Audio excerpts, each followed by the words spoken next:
Assalamualaikum warahmatullahi wabarakatuh. Perkenalkan, nama saya Iqbal Deviza dengan NIM 19016096. Di sini saya akan melanjutkan video dari kemarin yang sebelumnya kita telah membahas tentang teks yang kita pelajari pada kurikulum 2013. Nah, kemarin itu saya sudah menjelaskan tentang dua teks, yaitu tentang pertama teks eksposisi dan juga beberapa teks yang lainnya. Nah, di sini saya menjelaskan 5 teks, yaitu yang pertama adalah teks argumentasi, yang kedua adalah teks anekdot, yang ketiga ada teks berita, yang keempat ada teks negosiasi, yang kelima ada teks cerita sejarah. Nah, dari kelima teks ini kita telah tentu telah mempelajarinya pada waktu kita di sekolah dulu. Nah, 5 teks ini kita pelajari tentunya pada waktu masa SMA ya, dimana kita di situ membahas tentang teks sejarah, teks negosiasi, dan beberapa teks yang lainnya. Nah, saya mengambil 5 yang pertama, itu yang pertama akan saya jelaskan adalah teks cerita sejarah. Nah, dalam penjelasan ini kita harus mengerti bagaimanakah teks cerita sejarah ini terlebih dahulu. Itu kita membahas tentang pengertian, ciri-ciri, struktur, dan kaidah kebahasaan. Nah, yang pertama, teks cerita sejarah. Teks cerita sejarah adalah teks yang menjelaskan dan menceritakan tentang fakta dan kejadian masa lalu yang menjadi latar belakang terjadinya sesuatu yang mempunyai nilai sejarah. Nah, itulah pengertian dari teks sejarah tersebut.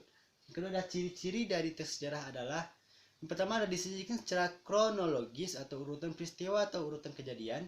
Yang kedua, bentuk teks cerita ulang. Ketiga, struktur teksnya orientasi, urutan peristiwa, reorientasi. Yang keempat, sering menggunakan konjungsi temporal. Yang kelima, isi berupa fakta. Nah, berikutlah ciri-ciri dari teks cerita sejarah itu sendiri.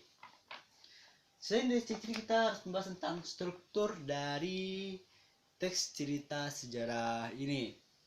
Strukturnya adalah orientasi, urutan peristiwa, dan reorientasi. Tentu teman-teman telah mengetahui dong apakah yang disebut dengan orientasi, reorientasi, dan urutan cerita tersebut, urutan peristiwa tersebut. Ya, orientasi merupakan bagian pengenalan atau pembuka dari teks cerita sejarah. Biasanya orientasi ini terdapat pada paragraf pertama dalam teks cerita sejarah, yaitu mengenalkan tentang cerita sejarah pertama tersebut. Dari yang pertama. Nah, yang kedua adalah urutan peristiwa, merupakan rekaman peristiwa sejarah yang terjadi. Umumnya disampaikan dalam urutan kronologis. Nah, pada urutan peristiwa ini kita telah masuk kepada inti dari teks tersebut, di mana contohnya seperti sejarah lahirnya Pancasila. Nah, pada urutan peristiwa ini tentu merupakan yang menjelaskan bagaimana kronologi yang terjadi pada proses terbentuknya Pancasila ini. Nah, struktur yang ketiga adalah reorientasi, berisi komentar pribadi penulis tentang peristiwa atau kejadian sejarah yang diceritakan. Nah, reorientasi ini boleh ada, boleh tidak, terserah kehendak penulis teks cerita sejarah tersebut. Nah, reorientasi ini biasanya berupa argumen atau tanggapan dari seorang penulis ini terhadap kejadian atau sejarah yang ada pada teks tersebut. Biasanya reorientasi ini didapatkan pada paragraf terakhir yang terdapat pada teks tersebut. Nah, yang keempat yaitu kaidah kebahasaan. Kaidah kebahasaan pada teks sejarah terdapat 4, yaitu pertama adalah pronomina. Kata yang dipakai untuk menggantikan benda dan menamai seseorang atau sesuatu secara tidak langsung. Yang kedua adalah frasa atau verbal. Yang ketiga verba material. Yang kelima adalah konjungsi temporal. Nah, seperti itulah bentuk dari beberapa pembahasan tentang teks cerita sejarah. Untuk lebih rincinya lagi, tentu kita harus memahami seperti apakah bentuk teks cerita sejarah ini. Nah, di sini saya telah memberikan suatu contoh teks sejarah, yaitu yang pertama adalah contoh teks sejarah dari R.A. Kartini yang akan saya bacakan.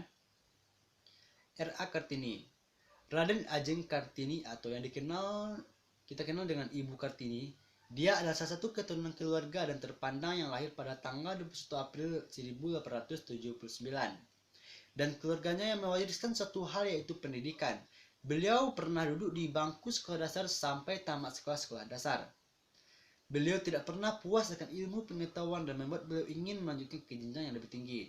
Nah, pada proses awal ini bagaimana kita terlihat bahwasanya penulis menggambarkan tentang Raden Ajeng Kartini ini tersebut. Nah, pada paragraf awal ini dinamakan dengan orientasi, di mana dia merupakan proses pengenalan dari tokoh yang akan diceritakan ini, yaitu R.A. Kartini.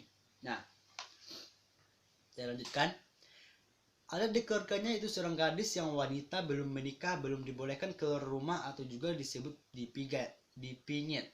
Untuk mengisi waktu luangnya, beliau membaca buku ilmu pengetahuan yang ia miliki. Beliau memang gemar membaca atau kutu buku. Bahkan dia tidak takut untuk bertanya kepada ayahnya bila dia tidak mengerti atau kurang paham. Kartini mempunyai teman yang banyak di Belanda dan sering berkomunikasi dengan mereka. Bahkan pernah meminta kepada Mr. J.H. Abedanon untuk memberikan dirinya beasiswa untuk bersekolah di Belanda. Belum sempat menyampaikan keinginan beliau dinikahi dengan Adipati Rembang yang bernama Raden Adipati Oyo Diningrat. Walaupun begitu, beliau tidak berhenti untuk bercita-cita dan karena suaminya pula mendukung cita-citanya. Dengan ketekunan dan kegigihan dari beliau dan suaminya mendidik sekolahan wanita di Semarang, Surabaya, Yogyakarta, Madiun, Cirebon, dan Malang. Sekolah tersebut diberi nama dengan Sekolah Kartini. Nah, dari penjelasan tadi tentu terlihat bagaimana urutan-urutan peristiwa yang terjadi. Yang pertama di bagaimana Raden Ajeng Kartini ini, yang pertama dia sangat kutu buku atau suka baca buku dan suka pembelajaran. Nah, dilanjutkan dengan R.A. Kartini ini juga dinikahi oleh seseorang. Nah, di sini tergambar bagaimana kronologisnya suatu peristiwa, sehingga pada urutan paragraf ini kita sebut dengan peristiwa atau masalah yang terjadi pada suatu teks tersebut. Nah, inilah yang menggambarkan bagaimana adanya suatu teks cerita sejarah yang bagaimana teks tersebut menggambarkan kejadian secara kronologis dan secara sistematis urutannya. Itu lanjut lagi kepada akhirnya. Kita tidak boleh melupakan jasa R.A. Kartini, tetapi kita harus mengenang jasa dan meniru sifatnya yang pantang menyerah terhadap masalah apapun, karena setiap masalah pasti ada jalan keluarnya. Nah, di sini tergambar bahwasanya ini merupakan tambahan dari seorang penulis, yang dimana dari orientasi, yaitu argumentasi dari seorang penulis tersebut tentang teks yang telah dijelaskan sebelumnya. Baik, mungkin hanya itu penjelasan dari teks cerita sejarah. Oke, kita ganti dulu dengan teks cerita lain. Teks cerita apakah yang kita bahas selanjutnya? Itu teks yang mungkin kita temui pada kita sehari-hari, yaitu mungkin secara tidak langsung kita memang tidak memperhatikannya, tapi pasti kita mengetahui tentang teks ini, yaitu teks berita.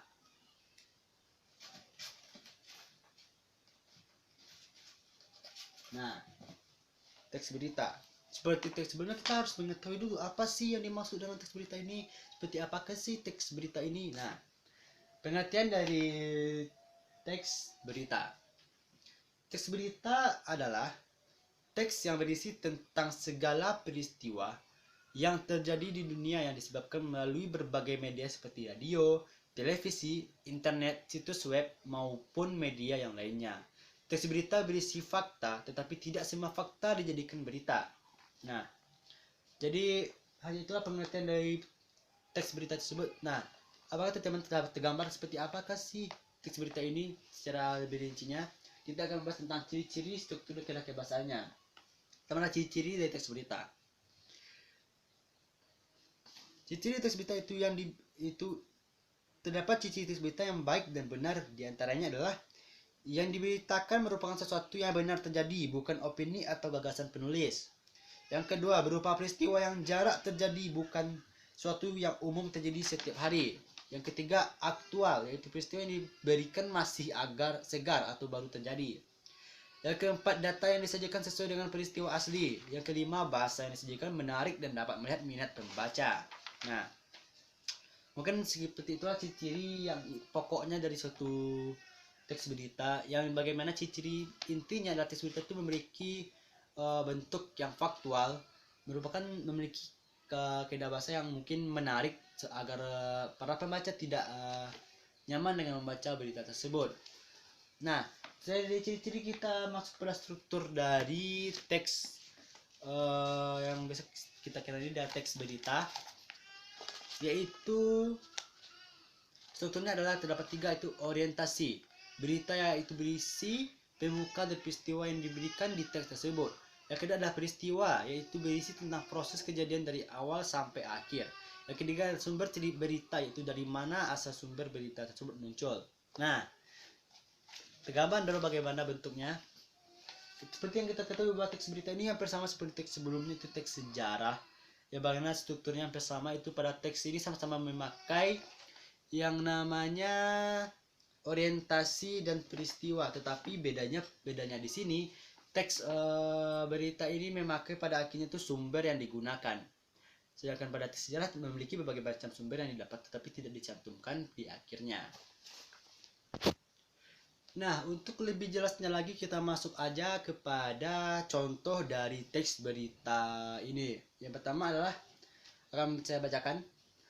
Kereta anjlok dengan nomor KA2473 rute Manggarai Bukit Duri terjadi di antara stasiun Manggarai Sudirman, Rabu 6 April tahun 2016 sekitar pukul 15.16 waktu Indonesia Barat. Akibatnya sejumlah perjalanan terganggu. Kereta relasi Bogor ke Tanah Abang dan Jatinegara dan sebaliknya untuk sementara waktu tidak dapat dilakukan. Kereta relasi Bogor dan Bekasi menuju Jakarta Kota sebagian hanya dapat beroperasi sampai Manggarai dan sebagian tetap melanjutkan perjalanan sampai Jakarta Kota. Bagi pengguna jasa tidak dapat menunggu dan dapat melakukan pengembalian tiket pada loket stasiun dan dihimbau untuk menggunakan moda transportasi lain, kata Human PT KCJ Eva Khairunisa melalui keterangan tertulis yang diterima di putan6.com. Nah, tergambar dong seperti apakah struktur dari teks berita tersebut.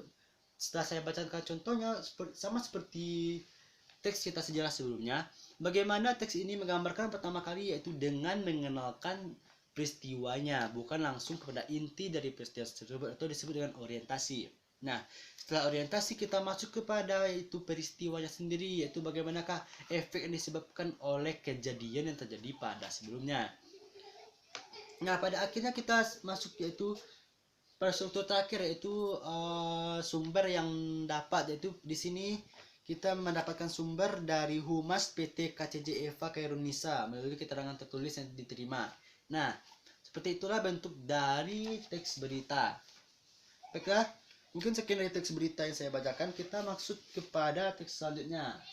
Nah, teks selanjutnya mungkin lebih menjuru kepada pendapat seseorang atau merupakan sesuatu hal yang ya mungkin kita pernah rasakan satu sama lain tapi tidak pernah dibuat dalam bentuk teks, yaitu teks argumentasi.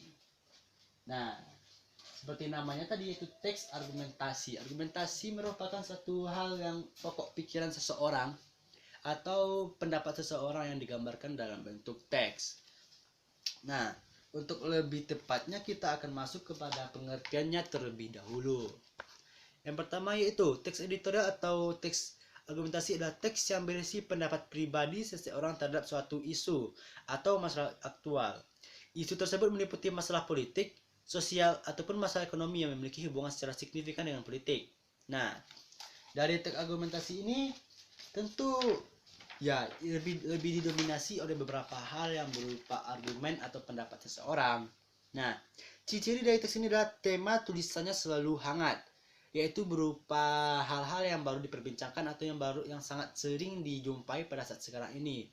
Yang kedua itu bersifat sistemis dan logis. Nah, suatu argumentasi akan diterima oleh seseorang apabila argumen tersebut memiliki bentuk yang logis dan bisa diterima oleh akal. Nah, untuk itulah suatu teks argumentasi itu harus sistematis dan logis. Yang ketiga itu tanjuk rencana merupakan opini atau pendapat yang bersifat argumentif. Yang keempat, menarik untuk dibaca karena penggunaan kalimat yang singkat, padat, dan jelas. Nah, untuk teks argumentasi ini kita harus mengetahui bahwasanya teks ini tidak perlu panjang, tidak perlu melebar ke beberapa aspek yang lainnya, cukup membahas satu topik aja, tapi menggunakan bahasa yang jelas dan tentunya harus diikuti oleh fakta-fakta yang ada, dan tidak boleh satu teks itu ya kita takutnya nanti berupa teks yang tidak benar dan jadi teks yang hoax tentunya. Nah, dari strukturnya kita lihat terdapat 3 struktur dari teks editorial ini. Yang pertama yaitu pernyataan pendapat atau tesis. Bagian berisi sudut pandang penulis mengenai masalah yang dibahas. Biasanya sebuah teori yang akan diperkuat oleh argumen. Nah, pernyataan pendapat ini berupa tentang ya satu teori yang dijelaskan oleh seorang penulis tersebut, tapi ditambah lagi dengan argumen atau sudut pandang dari penulis tersebut. Yang kedua itu argumentasi. Ya jelaslah kalau bahwasanya argumentasi memiliki satu argumen, karena ini merupakan satu hal yang pokok yang ada pada teks argumentasi. Yang ketiga adalah pernyataan atau penegasan ulang dari pendapat. Bagian berisi penegasan ulang pendapat yang didorong oleh fakta di bagian argumentasi guna memperkuat atau menegaskan. Nah, selanjutnya yaitu kita masuk kepada contoh dari teks argumentasi ini yang akan saya bacakan. Ya dah. Di tahun lalu ada sekitar 268 pengaduan tentang minimnya pelayanan kesehatan di berbagai rumah sakit Indonesia. Jumlah itu pun yang dilaporkan dan diterima di Kemenkes, yang belum dilaporkan tentunya lebih banyak lagi. Salah satu hal yang menjadi mutu pelayanan dokter kurang memuaskan adalah soal penanganan terhadap pasien. Dokter banyak yang belum bisa mengetahui penyakit pasien yang sebenarnya, sehingga kadang obat yang diberikan tidak tepat. Nah, pada teks ini tentu memberikan suatu hal yang tergambar bagi kita semua. Pada paragraf pertama dia menjelaskan tentang tahun dan beberapa isu-isu yang terjadi, yaitu fakta-fakta yang terjadi, dan ditambah lagi dengan argumen tentang penulis tersebut. Nah, baik, mungkin sekian dari teks argumentasi ini. Dari penjelasan tersebut sudah mencakup beberapa hal yang sudah saya inginkan. Selanjutnya kita masuk kepada teks negosiasi. Nah, teks negosiasi tentunya kita tergambar bahwasanya kita sering melakukan ini, yaitu di tempat-tempat perbelanjaan seperti di pasar dan sebagainya macamnya. Nah, teks negosiasi. Pada teks negosiasi ini kita tentu harus memahami dulu. Walaupun kita sering melakukannya itu di pasar dan sebagainya macamnya, padahal banyak dari kita tidak mengetahui bahwasanya apa sih dari teks negosiasi ini, apa sih arti dari negosiasi ini. Nah, di sini saya akan menjelaskan tentang pengertiannya terlebih dahulu agar kita lebih terpacu untuk mengetahui seperti apa sih bentuknya. Pengertian dari teks negosiasi. Teks negosiasi adalah bentuk interaksi sosial yang bertujuan untuk mencapai kesepakatan di antara pihak-pihak yang mempunyai kepentingan yang berbeda. Nah, jadi dari pengertiannya tersebut tergambar bagaimana tujuannya, yaitu mencapai suatu kesepakatan dari suatu keinginan yang berbeda. Contoh yang sering kita ketahui itu di pasar, seperti seorang pedagang dengan pembeli yang memiliki tujuan yang berbeda tetapi ingin mencapai suatu kesepakatan yang ingin sama-sama disepakati. Nah, yang kedua itu ciri-ciri teks negosiasi. Yang pertama, menghasilkan kesepakatan. Dua, mengarah pada tujuan praktis. Yang ketiga, memprioritaskan kepentingan bersama. Yang keempat, merupakan sarana untuk mencari penyelesaian. Yang kelima, topik terkait 6 contoh teks negosiasi singkat. Nah, selanjutnya itu struktur kompleks negosiasi. Struktur dari terdapat 7 unsur yang menyusun negosiasi sehingga menjadi satu kesatuan yang utuh.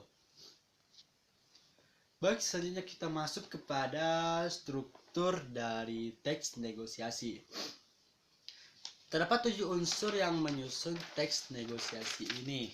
Yang pertama adalah orientasi, yaitu kalimat pembuka. Yang kedua adalah permintaan, itu satu hal yang berupa barang atau jasa yang diinginkan. Yang ketiga adalah pemenuhan, atau kesanggupan berupa barang atau jasa yang dari penjual yang diminta oleh pembeli. Yang keempat penawaran. Yang kelima ada persetujuan. Yang keenam ada pembelian. Yang ketujuh adalah penutup. Nah, dari struktur tersebut mungkin tergambar bagi kita bagaimanakah bentuk dari teks negosiasi ini. Sebelum kita masuk ke contoh, tentu kita telah pahamlah Bagaimanakah dari bentuk negosiasi ini, karena kita selalu menjumpainya itu di pasar dan di berbagai macam tempat tertentu. Nah, kita masuk pada contohnya, yaitu jual beli gitar.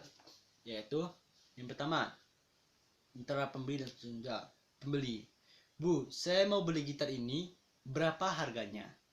Penjual, kalau gitar yang itu harganya 750.000 nak. Pembeli, harganya boleh kurang nggak Bu? Penjual, boleh. Mau nawar berapa nak? Pembeli, 600.000 aja Bu, gimana?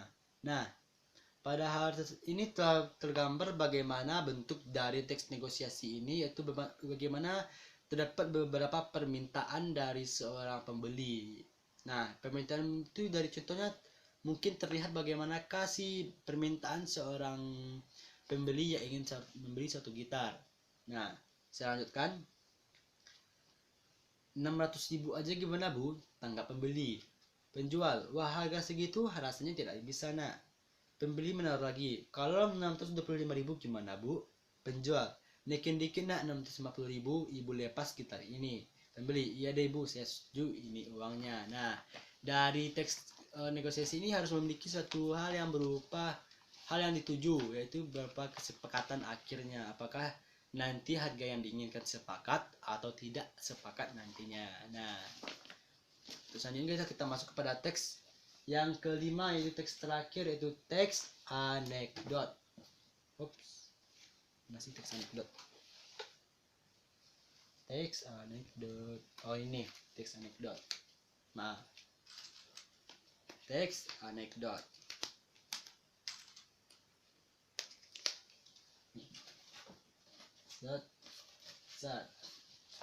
Teks anekdot, seperti yang kita ketahui, kita harus memahami dulu lah teks anekdot ini. Gak mungkin kan kita masuk ke contoh tanpa mengetahui dari inti dari teks tersebut, ya kan? Nah, teks anekdot adalah cerita singkat yang di dalamnya mengandung unsur lucu dan mempunyai maksud untuk melakukan kritikan. Nah, dari pengertian ini mungkin tergambar bagi kita, mungkin sering kita jumpai suatu teks yang berisi kerecehan suatu orang, tapi menggambarkan bagaimana dia menolak atau mengkritik sesuatu yang tidak dia suka, tapi digambarkan dalam bentuk cerita yang lucu. Nah, struktur dari teks anekdot ini memiliki yang pertama itu abstraksi, yaitu ditaruh di awal paragraf dengan fungsi untuk menggambarkan mengenai teks tersebut secara umum. Yang kedua adalah orientasi, merupakan awal kejadian pada cerita atau juga bagian yang menjelaskan. Yang ketiga ada krisis, yaitu bagian yang menjelaskan mengenai pokok masalah utama. Yang keempat ada reaksi, dan yang kelima ada koda. Ciri-ciri dari teks anekdot ini sendiri yaitu yang pertama berupa teks yang mendekati perumpamaan. Yang kedua ada menampilkan tokoh-tokoh atau figur yang dekat dengan kehidupan sehari-hari. Yang ketiga memiliki sifat humoris. Dan yang keempat terselip kritikan atau tujuan. Nah, sekarang kita masuk kepada contoh dari teks anekdot ini, yaitu sekolah bertaraf internasional. Bu guru memasuki kelas 1 demi persatu saat lonceng sekolah di kota A mulai bergema. Bu guru tersebut berdiri di depan kelas sambil menenteng lembaran pengumuman. Anak-anak, ibu punya pengumuman penting dan gembira untuk kalian. Mulai bulan depan, sekolah kita akan berubah status sebagai sekolah bertaraf internasional. Nah, bagaimana? Apa yang akan kalian lakukan untuk menyambutnya? Bu guru mengambil lembaran pengumuman untuk dibagikan. Jono mengangkat tangan. Saya mau les bahasa Inggris buat mendukung pelajaran dengan taraf internasional, Bu. Bagus, Jono. Bu guru senang mendengarnya. Dia melirik ke arah Ical. Kalau kamu Ical, saya mau meminta orang tua saya untuk menyiapkan biaya sekolah lebih banyak lagi, jawab Ical. Nah, loh kenapa? Soalnya dengan bergantinya status sekolah ini menjadi bertaraf internasional, maka biaya sekolahnya pun pasti lebih mahal. Bu guru mengkerutkan kening. Kok jawabannya kamu sini sekali? Gini, kalau sekolah kita jadi bertaraf internasional, kan jadinya sama kayak sekolah-sekolah luar negeri, lebih berkualitas. Tapi Bu, menurut saya sekolah bertaraf internasional itu sebenarnya punya arti sekolah bertarif internasional. Nah, pada teks ini menggambarkan bagaimana percakapan seorang guru dengan siswanya, yang bagaimana Seorang guru ini memberikan suatu pengumuman tentang perkembangan sekolahnya yang diganti dengan sekolah bertaraf internasional. Nah, dari sini menggambarkan bagaimana kritikan seorang siswa tentang bagaimana sekolah-sekolah yang sekarang tergambarkan bagaimana untuk mementingkan suatu hal yang berupa kualitas daripada hal yang akan diberikan kepada siswanya. Banyak yang kita ketemui bahwasanya pada zaman sekarang ini banyak sekolah-sekolah yang lebih mementingkan bagaimana kualitasnya sendiri tanpa mengedepankan bagaimana suatu anak ini untuk dididik lebih bagus daripada sebelumnya. Nah, mungkin hanya berikut dari teks-teks yang telah saya bacakan kepada teman-teman sekalian. Untuk itu, salah dan janggal saya mohon maaf. Saya sudah jadi membacakan. Assalamualaikum warahmatullahi wabarakatuh.